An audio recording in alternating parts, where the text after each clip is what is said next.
ফরিদপুরের 4 জন যাদেরকে লিবিয়াতে জিম্মি করা হয়েছিল এই 1 তারিখ থেকে, তা আমরা খবর পেয়ে কিন্তু আমি নিজেও সেই ভুক্তভোগী পরিবারগুলোর সবার সাথে দেখা করি। আমাদের পুলিশের পক্ষ থেকে, থানার পক্ষ থেকে তাদের সাথে বারবার যোগাযোগ করা হয় এবং আমরা দেখেছি 4 জন যারা ওখানে এই ভুক্তভোগী বা 4 জন যে ভিকটিম যাদেরকে জিম্মি করা হয়েছিল, তারা কিন্তু 3 বছর আগে কেউ গেছেন, কেউ 2 বছর আগে গেছেন, অনেক দিন ধরে তারা সেখানে আছেন বা ছিলেন এবং তারা এতদিন কিন্তু ভালোই ছিলেন এবং নিয়মিত বাড়িতে খোঁজখবর নিতেন, টাকা পয়সা পাঠাতেন।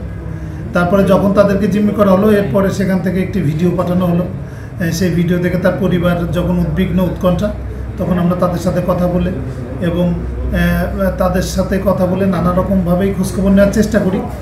আমরা আজকে তাদের পরিবারের সূত্রে জেনেছি যে আজকে তাদেরকে সেখান থেকে মুক্ত করা হয়েছে এবং সেখানকার সেনাবাহিনী নাকি তাদেরকে মুক্ত করেছেন এবং তারা তাদের হেফাজতে আছে।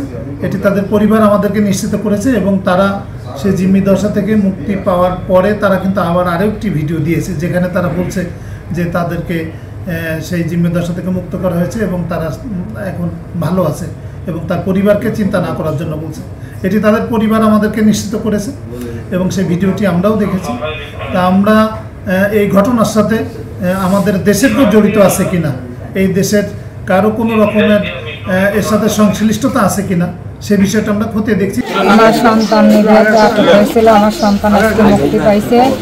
আমার সন্তান যখন আমার সাথে কথা বলছে, মা আব্বু তোমরা চিন্তা করো না, আমি নিবিয়ার সেনাবাহিনীর হেফাজতে আছি, চিন্তা করো না, টেনশন করো। আমি কথাটা শুনে অনেক খুশি, অনেক আনন্দিত। আমি প্রধানমন্ত্রী শেখ হাসিনার কাছে অনেক খুশি, অনেক তার কাছে আমি করোনা করছি না, আমার করোনাটা শুনছে, সে আমার সন্তানের জন্য অনেক কিছু করছে, আমি তার কাছে কৃতজ্ঞ।